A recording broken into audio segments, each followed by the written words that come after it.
ॐ सहना भवतु सहनौ भुनक्तु सह वीर्यं करवावहै तेजस्विनावधीतमस्तु मा विद्विषावहै। ओम शांति शांति शांति। महाभारत उपदेश प्रसंग में आप सभी का स्वागत है। अभी जो हम प्रसंग आरंभ करने वाले हैं ये सबसे अधिक चर्चित प्रसंग है और महाभारत युद्ध का सबसे बड़ा कारण यही प्रसंग है। सबसे ज़्यादा जो कंट्रोवर्सी होती है इसी प्रसंग को लेकर के होती है।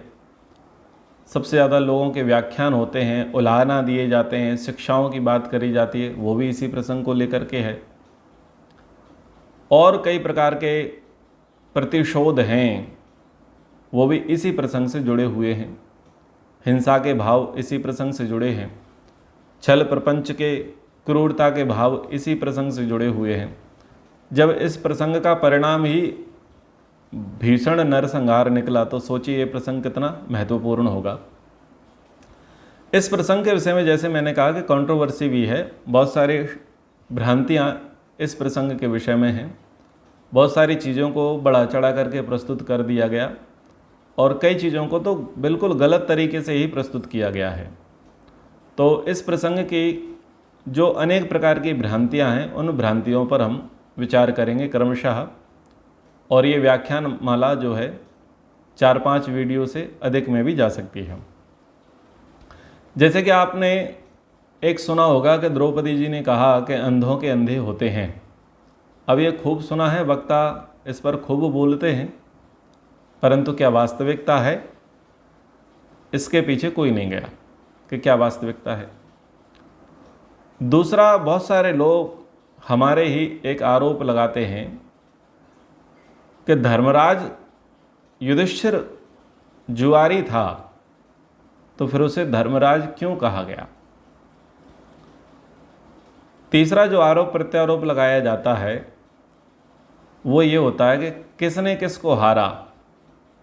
आखिर स्त्री को या चेतन पदार्थों को दांव पर कैसे लगाया जा सकता है। चौथा जो आरोप लगता है वो है द्रौपदी के वस्त्र हरण का, चीर हरण का, और उस पर बहुत लंबी चर्चाएं चलती हैं। कई लोगों ने उस पर गीत लिख दिए, उठो द्रौपदी शस्त्र उठा लो अब गोविंद ना आएंगे, ऐसे खूब कविताएं लिख दी गईं। उस पर भजन लिख दिए गए, नाटक बना दिए गए। पर क्या द्रौपदी का वस्त्र हरण हुआ? क्या वस्त्र हरण जब हुआ तो कृष्ण जी ने चीर बढ़ा दिया, उनकी लाज बचाई? ये भी बड़ा विषय है समझने के लिए। फिर जो पितामह भीष्म हैं, द्रोणाचार्य हैं, अन्य अन्य राजे लोग हैं, इनकी उपस्थिति में जुआ खेला गया और ये क्यों चुप रहे, तो इन पर भी कई प्रकार की चीज़ें आती हैं। तो बहुत सारा प्रसंग है, समझने के लिए है।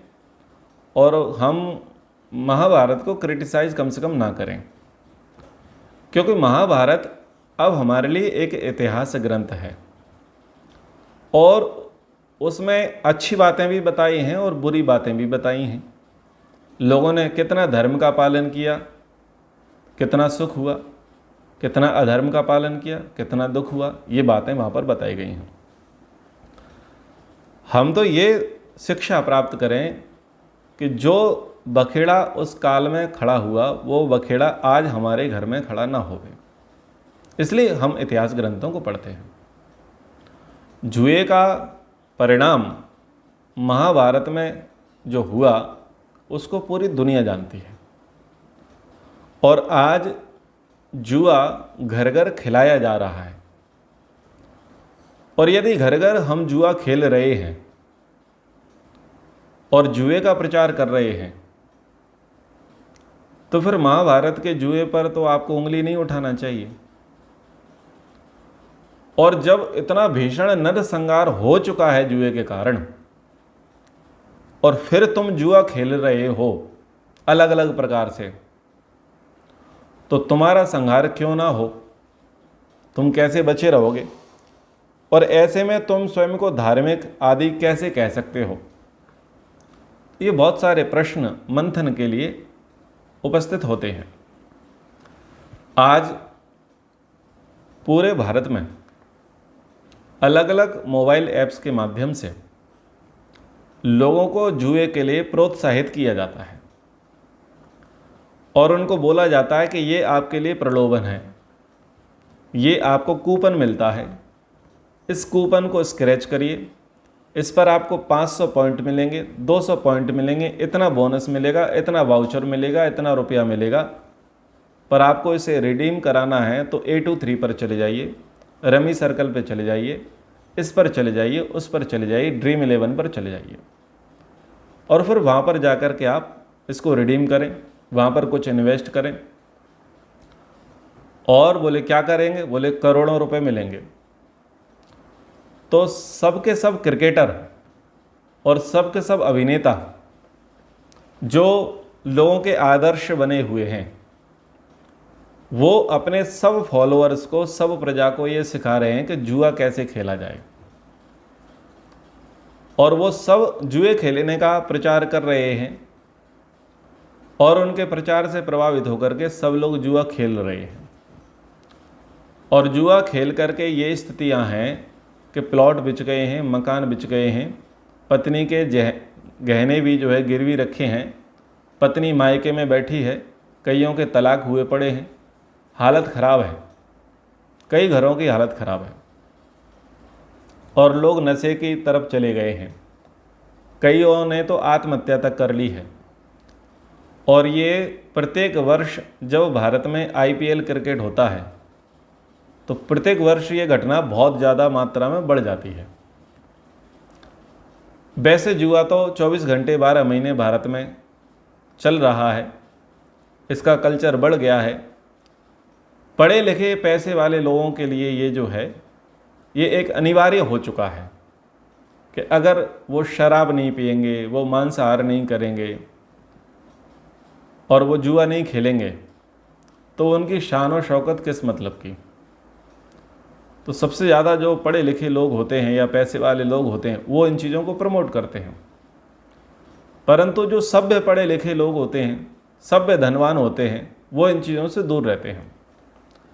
पर जिनकी प्रकृति तामसिक और राजसिक रही है, ऐसे पढ़े लिखे, ऐसे धनवानों के द्वारा सबसे ज़्यादा ये उल्टे प्रचार किए जाते हैं।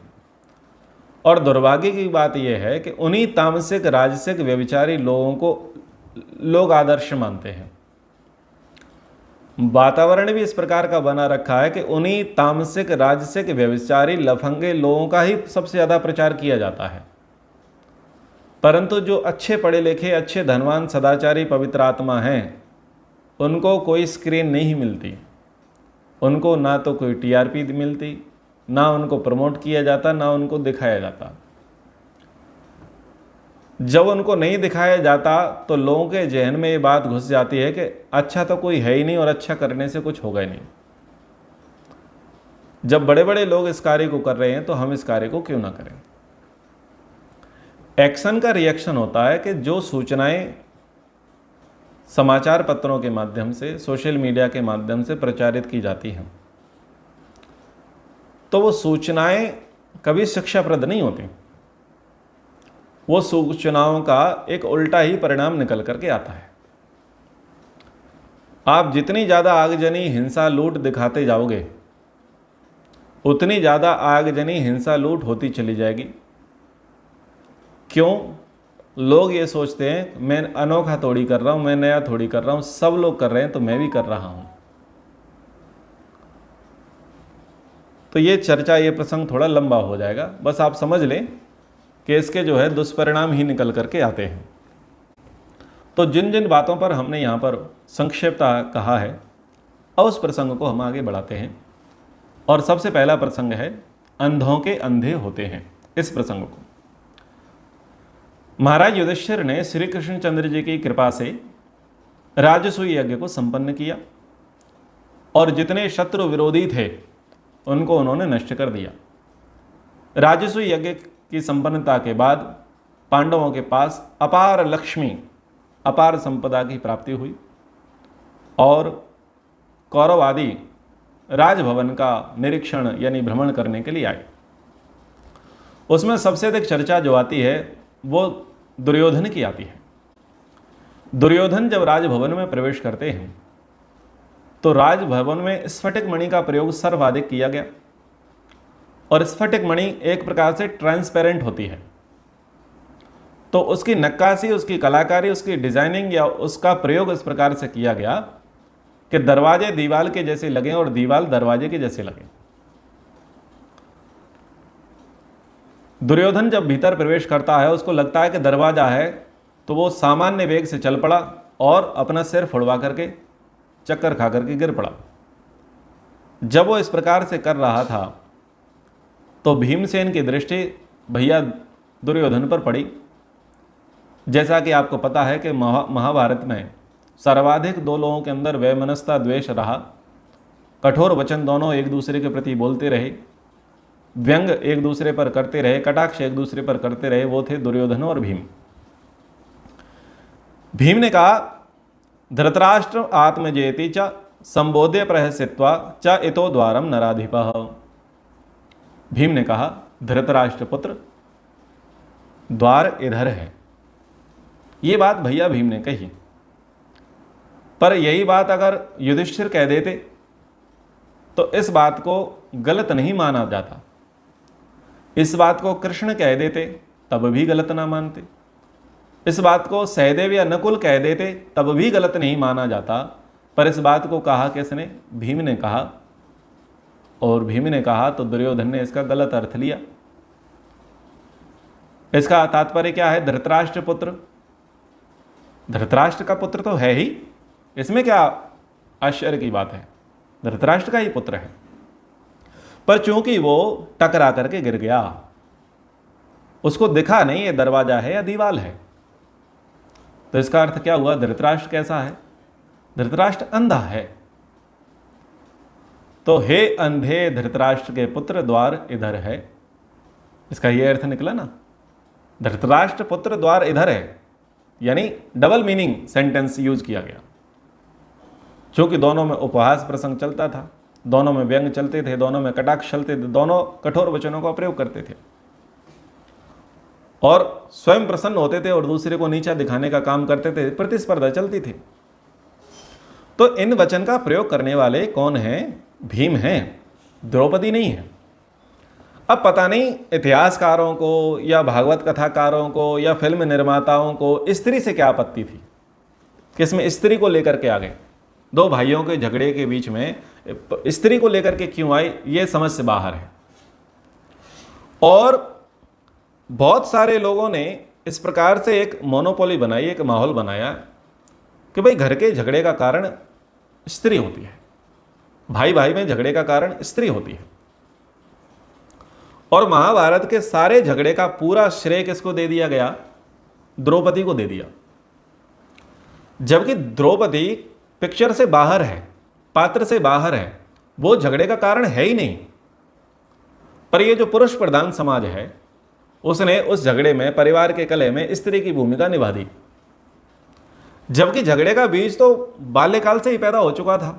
बच्चों में जब प्रतिस्पर्धा थी उसने भीम को डुबो दिया, जहर दे दिया, तो दुर्योधन कारण है और दुर्योधन को सपोर्ट करने वाला धृतराष्ट्र कारण है। यानी पुरुष कारण है, स्त्री कारण नहीं है घर के झगड़े का।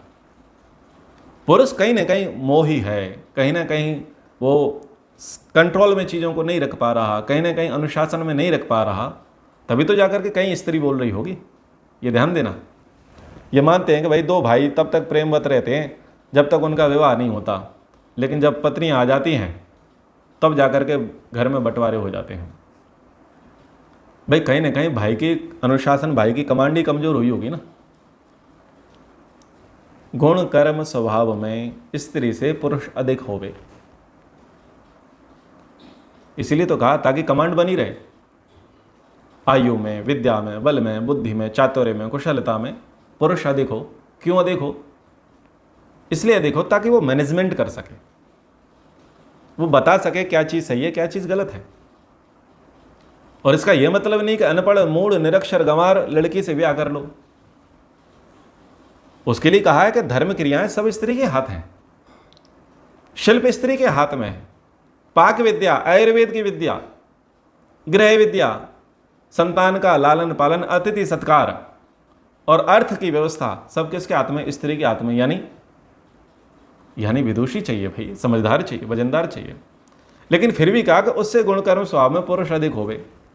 क्यों? कि अगर विपरीत चले तो कम से कम उसे संभाल तो ले। कारण बोले संभावना है। स्त्री की प्रकृति प्रकृति होती है और पुरुष की प्रकृति पुरुष होती है। जो सांख्य में, जो नास्तिकवादा सांख्य चलता है उसमें प्रकृति पुरुष की चर्चा आती है ना, मैं उसी की चर्चा यहां पर छेड़ रहा हूं। स्त्री में कामनाएं अधिक होती हैं, इच्छाएं अधिक होती हैं, चंचलताएं अधिक होती हैं, बचपना होता है और इसीलिए तो वो स्त्री है। पर पुरुष के लिए कहा कि तुम धीर रहो, गंभीर रहो। वो चंचलता इसीलिए ताकि तुम उसे संभालोगे, वो बचपना इसीलिए ताकि तुम पिता की तरह उसे व्यवहार करो। आप उसे पूरी तरीके से गंभीर मत बनाओ, पूरी तरीके से उसे अनुशासन में मत रखो, उसे रोबोट मत बनाओ, उसे रोबोट मत बनाओ। उसकी जो प्रकृति है उस प्रकृति को थोड़ा सा खुलने दो, करने दो, कुछ चहलकदमी करने दो, कुछ हास्य व्यंग करने दो, कुछ आमोद प्रमोद करने दो, तब तो थोड़ा घर में अच्छा लगेगा।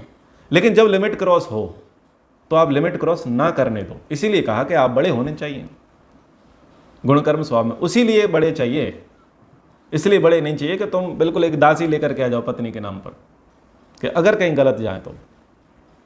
और इसका दूसरा अर्थ ये भी है कि उसको इतना विदुषी बताया गया कि अगर गलती से पुरुष स्त्री पने वाले कार्य करने लग जाए, पुरुष अगर वाचाल हो जाए, पुरुष यदि कानाफूसी करना शुरू कर दे, पुरुष यदि छोटी छोटी बात पर आक्रोशित हो जाए, पुरुष यदि पेट का कच्चा हो, पुरुष यदि कान का कच्चा हो, तो स्त्री उसको लाइन पर लेकर के आए। इसलिए स्त्री के लिए कहा कि वो विदुषी रहें, सब कार्यों में जानकार हो। तो जहां पर ये बात कही जाती है हम सबके द्वारा कि दो भाई हैं, दो भाइयों में प्रेम जब तक है, जब तक विवाह नहीं होता, लेकिन पत्नी आती है तो फिर उनका प्रेम जो है डाइवर्ट हो जाता है या परिवार विखंडित हो जाते हैं, तो उसका कारण पुरुष ही है। क्योंकि आप अपने आप को उस प्रकार से बलवान बना ही नहीं सके, मजबूत बना ही नहीं सके कि आप पत्नी को कमांड में रख सको, आप उसको नियम में चला सको, आप उसे धर्म मार्ग में चला सको। कहीं अगर अधर्म में जाए तो, और उसके लिए आवश्यक कहा कि भाई उसको तो हमेशा अपेक्षा है, उसे भाई की अपेक्षा है, उसे पति की अपेक्षा है, उसे पुत्र की अपेक्षा है, उसे पिता की अपेक्षा है। वो महत्वपूर्ण है, इसलिए उसके साथ एक पुरुष तो रहे, चाहे पुत्र के रूप में हो, पिता के रूप में हो, पति के रूप में हो, भाई के रूप में हो, उसकी अपेक्षा है। क्यों? उसकी प्रकृति है कि वो थोड़ा राजसिक है, उसमें थोड़ी चंचलता रहेगी। तो इन दोनों भावों को ना समझने के कारण व्यक्ति मन मुताबिक तरीके से अर्थ निकालता है और किसी न किसी पर आरोप प्रत्यारोप लगा देता है। पुरुष स्त्रियों पर आरोप लगा देते हैं और स्त्रियां जो है फेमिनिज्म शुरू कर देती हैं, वो पुरुषों पर आरोप लगा देती हैं। तो किसी को किसी पर आरोप नहीं लगाना चाहिए, चीज़ों को समझना चाहिए, चीज़ों को समझना चाहिए कि एक दूसरे को बैलेंस करके चलना है। तो यहां पर भीम ने कहा है, द्रौपदी ने नहीं कहा। तो व्यर्थ में बखेड़ा खड़ा कर दिया है और महाभारत का एक बहुत बड़ा युद्ध का कारण द्रौपदी को सिद्ध कर दिया। और वो इतना सिद्ध कर दिया, आप देखो कन्याओं के नाम द्रौपदी मिलते नहीं हैं। संयोग से हमारे राष्ट्रपति द्रौपदी मुर्मू हैं कि चलो हमें एक नाम तो मिल गया, द्रौपदी मुर्मू। पर वो भी चूंकि आदिवासी समुदाय से आती हैं, एक पिछड़े समुदाय से आती हैं, तो वहाँ पर उस प्रकार का नाम हो गया। लेकिन अगर हम समुदाय या जातिवाद की बात कर लें तो बड़ी जातियों में ऐसे नाम देखने को नहीं मिलते, द्रौपदी। छोटे समुदाय में हमें दुशासन नाम भी मिल जाते हैं, दुर्योधन नाम भी मिल जाते हैं। एक हमारा विद्यार्थी जिसका नाम दुर्योधन साहू था, तो उसका नाम बदल करके हमने युधिष्ठिर साहू रखा। भाई दुर्योधन क्या बनता है, भाई युधिष्ठिर बन। तो जहाँ पर थोड़ा विद्या का अभाव होता है तो उस प्रकार के नामकरण हो जाते हैं। कहीं कहीं पर लोग नाम मेघनाथ भी रख देते हैं, तो जिसकी जैसी बुद्धि रख देते हैं। तो यहाँ ये बात समझने की है। आगे जब फिर दुर्योधन चलता है तो उसको लगता है कि भाई ये दरवाजा है, तो दरवाजे के हिसाब से चलता है, पर वो दरवाज़ा नहीं होता, वो दीवार होती है। फिर सोचता है कि भाई ये दीवार है, तो ऐसे हाथ देख के चलता है तो एकदम उस पार निकल जाता है, फिर गिर पड़ता है। तो इस प्रकार से वो बेचारा उठता गिरता रहता है, तो उससे वो रोष में आ जाता है, अमर्ष्य भर जाता है कि एक तो मेरा अपमान हुआ, दूसरी इतनी संपत्ति, हमने तो इनको जंगल भेज दिया था, यानी एक प्रकार से मारने का प्रयास किया था, और ये तो ऐसे तप करके निकले हैं, कुंदन बन गए हैं, सोना बन गए हैं, और एक क्षत्रिय राज्य प्राप्त कर लिया। जेलेसी बहुत बुरी होती है। कुछ लोग ऐसे हैं जो स्वयं के दुख से दुखी नहीं होते, पर दूसरे के सुख से बहुत दुखी होते हैं। स्वयं कितना कार्य कर रहे हैं, वो कार्य कितना ठीक है, कितना गलत है, क्या अभाव है, क्या प्रभाव है, उस पर विचार नहीं करते, पर दूसरे के साथ परेशान हो जाते हैं। अगर हमको ये लगता है कि मेरा मित्र है, मेरा भाई है, मेरा पड़ोसी है, मेरा संबंधी है, पर हम सब साथ साथ के हैं, क्लासमेट हैं, बैचमेट हैं, या साथ में बिजनेस स्टेब्लिश किया, लेकिन अगर ये लगता है भाई ये आगे बढ़ गया, मैं नहीं बढ़ पाया, तो महाभारत यहाँ होगा। क्योंकि आप में अगर द्वेष पनप गया है और दूसरे की प्रसिद्धि, दूसरे की लक्ष्मी, दूसरे के ऐश्वर्य को देख करके आप जल रहे हैं, आपकी नींद खराब हो रही है, आपकी कांति फीकी पड़ रही है, आपका खून जल रहा है, यानी दुर्योधन जिंदाबाद हो गया है। इसी भाव को कहेंगे दुर्योधन भाव।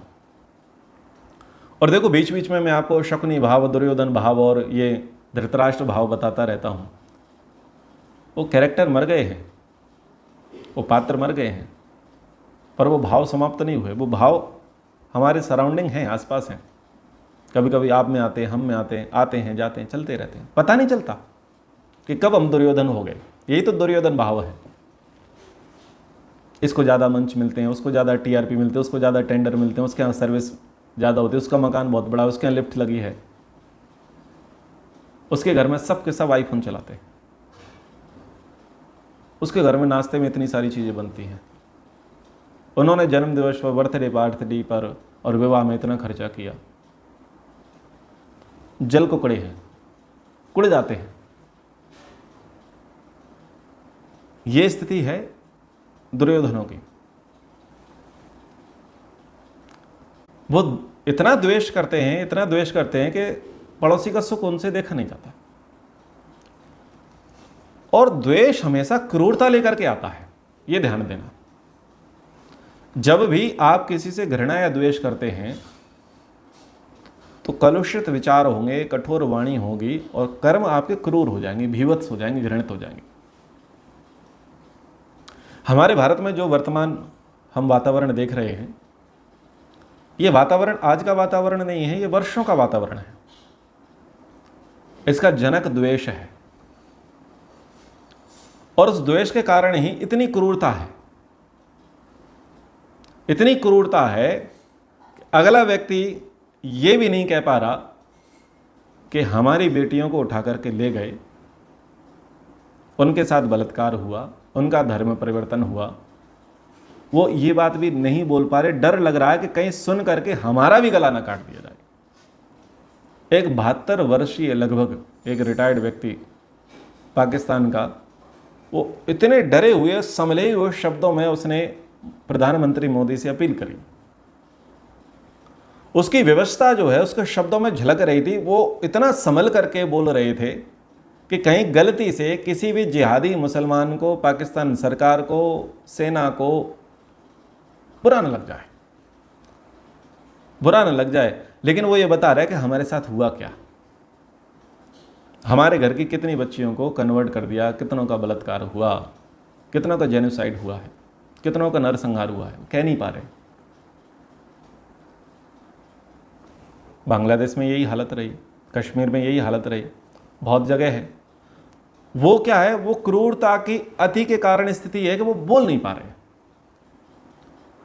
और हम उस क्रूरता से सुपरिचित होने के कारण से हम भी कह नहीं पाते। हम केवल तब कह पाते हैं कि जब कोई आसपास नहीं है। लेकिन अगर एक भी कैंसर का जीवाणु, कीटाणु, हरी किताबी कीड़ा आसपास होता है तो कहने से पहले 1000 बार सोचना पड़ता है कि कहीं ये भड़क ना जाए। क्यों? हम में द्वेष नहीं है, द्वेष उनमें है, कठोरता उनमें है और क्रूरता से ओतप्रोत है। तो उनकी क्रूरता के कारण से इतने लोग डरे हुए हैं कि वो कह नहीं पाते, पत्रकार जाकर के रिपोर्टिंग ठीक से नहीं कर पाते, कोई ठीक से सोशल मीडिया पर पोस्ट नहीं डाल पाता। क्यों? क्रूरता इतनी भरी पड़ी है, पता नहीं कब तुम्हारा गला काट दिया जाए, कब तुम्हारे घरों पर पत्थर फेंक दिए जाए, कब तुम्हारे घर में आग लगा दी जाए, पता नहीं चलेगा। जैसे बाढ़ का भरोसा नहीं होता नदी के तट पर रहने वालों के, यहाँ जो तटवर्ती इलाकों में रहते हैं, और बरसात का सीजन हो तो बाढ़ का भरोसा नहीं है ना। ऐसे ही भारत का ऐसा वातावरण बन चुका है कि भरोसा नहीं है कि तुम्हारे घर पर कब आग लग जाए, कब पत्थर जमा हो जाए और तुम्हारे मोहल्ले में वो टोपी वाले जालीदार लोग कितने आकर के खड़े हो जाएं, पता न चले। तो क्रूरता इतनी भरी पड़ी है। क्रूरता का कारण क्या है? द्वेष। द्वेष। और द्वेष का कारण क्या है? मूर्खता। उनको लगता है कि ये ज़्यादा क्यों समृद्ध हैं, ये ज़्यादा क्यों बड़े हुए हैं, तो इनकी समृद्धि पकड़ में नहीं आती, इनकी उन्नति प्रगति पकड़ में नहीं आती, वो बुरी लगती है, चुभती है। तो ये सब दुर्योधन भाव है। छोटे से छोटे व्यक्ति से लेकर के बड़े से बड़े व्यक्ति के अंदर, चाहे वो हमारा परिवार का हो, पड़ोसी हो, इष्ट मित्र हो, और सीधी बात कहूँ मुसलमान हो, ये सब द्वेष भाव से ओतप्रोत क्रूर। द्वेष के बाद क्रूरता आएगी ही आएगी ही आएगी ही। पहले वाणी में कठोरता आएगी, फिर व्यवहार में कठोरता आएगी, और फिर जघन्य अपराध करे जाएंगे, जघन्य अपराध। और जघन्य अपराध करके अपने ईगो को सेटिस्फाई करेंगे, संतुष्ट, यानी शांति मिलती है, परम शांति मिलती है। और अच्छी बात क्या है कि उसी को विधान मान लिया जाए तो फिर सोने पे सुहागा, उसे पुण्य मान लिया जाए और उसी से जन्नत मिलेगी। अगर ये बात मान ली जाए और परिवार वाले उसे अप्रिशिएट कर लें, तो बताओ ये कभी रुक सकता है? कभी नहीं रुक सकता। कहीं ना कहीं दुर्योधन को शय तो धृतराष्ट्र की मिली थी, इसलिए वो क्रूरता की ओर चल पड़ा। शकुनि के पास जाता है, दुखी होता है, बोले मामा मुझसे पांडवों की उन्नति देखी नहीं जाती। राजस्व यज्ञ करने के पश्चात तो पर्याप्त इनके पास धन संपदा आ गई, मुझसे इनके लक्ष्मी, इनका वैभव देखा नहीं जाता। मैंने प्रयास किया कि भाई इनको मार दिया जाए, परंतु ये मारे नहीं गए, ये तो जिंदा निकल करके आ गए।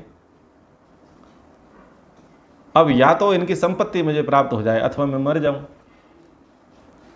क्योंकि युद्ध में तो अब इनको हराने से रहे। युद्ध में हमारा सामर्थ्य नहीं है कि द्रुपद इनके पास हैं, धृष्टद्युम्न इनके पास हैं, कृष्ण इनके पास हैं, बलवान लोग इनके साथ हैं, तो युद्ध में हराना तो कठिन काम है। और राजस्व यज्ञ के बाद बहुत सारे राजे लोग भी इनके पक्ष में आ गए हैं। तो भाई हम तो मरने के लिए जा रहे हैं, पिताजी से कह देना। भांजा इस प्रकार से सरेंडर करता तो मामा कुछ न कुछ कुचक्र तो करेगा, और मामा स्वयं रागी द्वेषी हो तो फिर क्या कहने। मामा ने कहा कि भाई तुझे ऐसे शोक नहीं करना चाहिए।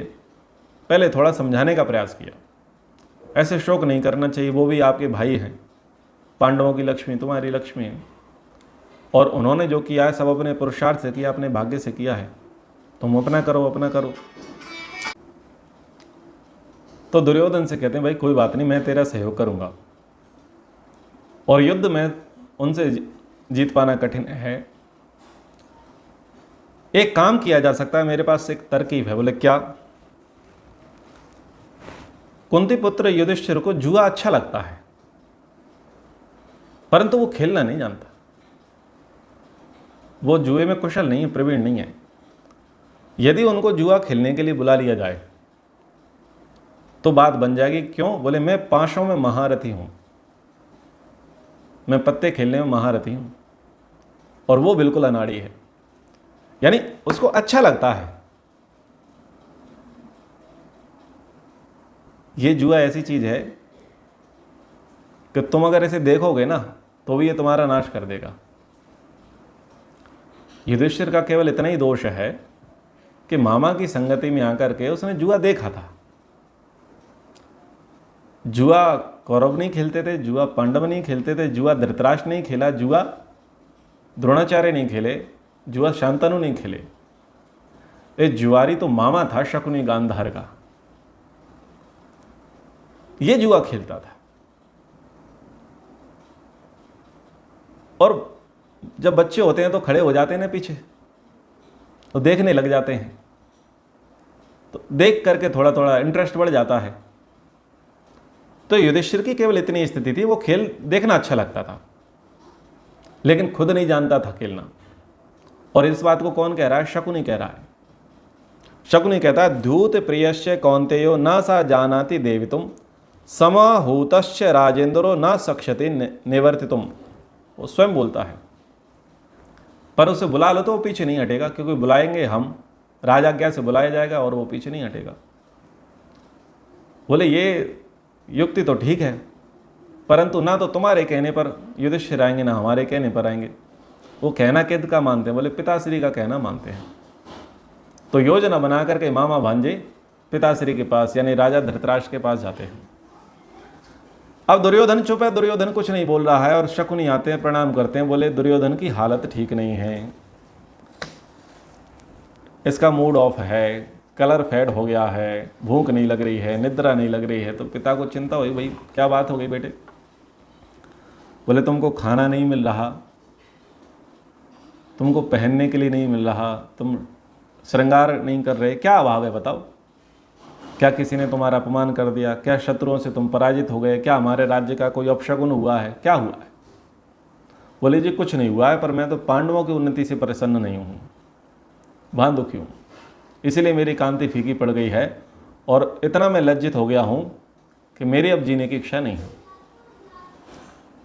जब पुत्र होपलेस होता है तो पिता का धर्म बनता है कि बच्चों को समझाएं। धृतराष्ट्र ने बच्चों को समझाया कि भाई ऐसे द्वेष नहीं करना चाहिए, पांडवों की लक्ष्मी तुम्हारी लक्ष्मी, पांडवों का सम्मान तुम्हारा सम्मान, वो तो तुम्हारी भुजाएं हैं, तो उनको अपना ही शरीर का एक अंग, एक हिस्सा मान करके चलो, और उनके साथ किसी भी प्रकार का वैर विरोध तुमको अब नहीं पालना चाहिए। धृतराष्ट्र क्यों कह रहे हैं कि पहले शकुनी और दुर्योधन के चाल में आकर के वो मारने का प्रयास कर चुके, एक कलंक उन पर लग चुका, अब वो चाहते हैं कि भाई हमारा स्वभाव उनके प्रति ठीक बना रहे, हमारी फेस वैल्यू ठीक बनी रहे, और पहले भी हम एक गलत काम कर बैठे हैं तो अब हम इस काम को ना करें। इसलिए दुर्योधन को समझाने का प्रयास किया। दुर्योधन नहीं समझा। दुर्योधन नहीं समझा तो उन्होंने कहा चलो कोई बात नहीं, ऐसा करते हैं, हम विदुर से पूछते हैं, विदुर बताए। बोले तुम विदुर से पूछोगे फिर तुम विदुर के साथ रहना, हम तो मर जाते हैं।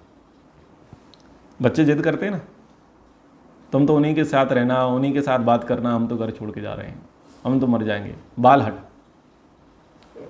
और जब बाल हट होता है और बच्चे मरने की धमकी देते हैं तो किसी बाप की हिम्मत है जो बच्चों के विरुद्ध चला जाए? अभी मुझे एक प्रसंग सुनाया गया, एक कन्या गुरुकुल में बच्चियों का प्रवेश कराया गया। बच्चियां 4-5 दिन रहीं, उन्होंने बहुत परेशान किया, तो अभिभावक आए गुरुकुल में मिलने के लिए। बच्चियां कहती हैं अगर तुम हमको लेकर के नहीं जाओगे तो हम यहाँ छत से कूदेंगे। अब सोच लो तुम, या तो तुम हमें यहाँ से गुरुकुल से लेकर के जाओ, नहीं तो हम छत से कूद जाते हैं। और बच्चियां आवेश में जाकर के दूसरी मंजिल पर जाकर के चढ़ गईं। अब बताओ, बच्चे अगर ऐसा हट करें, मरने का हट करें, तो माता पिता को तो बात माननी पड़े। तो भाई वो पिता बड़े दुखी हुए, बोले क्या करूं, एक तरफ बच्चों को पढ़ाने की बात है, दूसरी तरफ तो ये मरने की बात कर रहे हैं, जिद कर रहे हैं। दुखी होकर के पिता को बच्चों को लेके जाना पड़ा। यहाँ पर भी ये स्थिति है, विदुर के साथ रहो, हम तो मर जाएंगे, हम तो आत्महत्या कर लेंगे। क्योंकि दुर्योधन जानता था कि यदि विदुर से बातचीत करेंगे तो विदुर तो धर्म की बात करेगा, पिताजी की बुद्धि उल्टी कर देगा। तो ऐसे तैसे करके मना लिया गया और विदुर तक बात नहीं पहुंची। दुर्योधन के हट पर विदुर को, जो कि महामंत्री है, प्रधानमंत्री है, मुख्य सलाहकार है, उसको बिना सूचना दिए ही एक बहुत अच्छे जुआशाला कसीनो का निर्माण कराया जाता है। अनेक देशों के तक्षकों यानी शिल्पियों को बुला करके बहुत बड़ा भवन बनाया जाता है, जिसमें जो है अनेकों खंभे लगाए जाते हैं और अनेकों दरवाजे बनाए जाते हैं और बहुत विशाल उस सभागार को बनाया जाता है। जब सभागार बनाने का कार्य चल रहा है, विदुर जी को पता चलता है कि भाई क्या मामला है, तो स्ट्रक्चर को देख करके समझ गए कि कहीं ना कहीं कोई उल्टा खेल खेलने वाले हैं। विदुर धृतराष्ट्र के पास जाते हैं और धृतराष्ट्र से जाकर के पूछते हैं ये निर्माण किस लिए चल रहा है। बोले पांडव लोग आना चाहते हैं तो थोड़ा द्यूत क्रीड़ा होगी, थोड़ा खेल होगा, बहुत समय से मिले नहीं हैं तो मिल भी लेंगे। उन्होंने भी बढ़िया निर्माण कराया है, हम भी कुछ निर्माण करा दें। उनके निर्माण को हम सब लोग देखने गए थे, हमारे निर्माण को वो देखने आ जाएंगे। और लंबे समय से थोड़ा बहुत कुछ खेल कूद नहीं हुई है तो थोड़ा बच्चों की इच्छा है कि पांडवों के साथ जुआ खेलना है। विदुर जी इसको अच्छा नहीं मानते और जुए की हानियों के विषय में कहते हैं। कुछ नीति की बातें यहाँ पर आती हैं। दुर्योधन अपना पक्ष रखते हैं, धृतराष्ट्र अपना पक्ष रखते हैं और अंत में विदुर को पांडवों को बुलाने के लिए जाना पड़ता है। तो उस बीच के प्रसंग को हम कल पढ़ेंगे।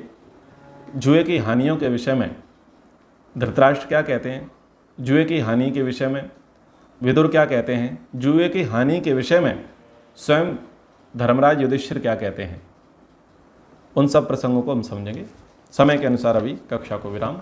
एक बार ओम का उच्चारण। ओ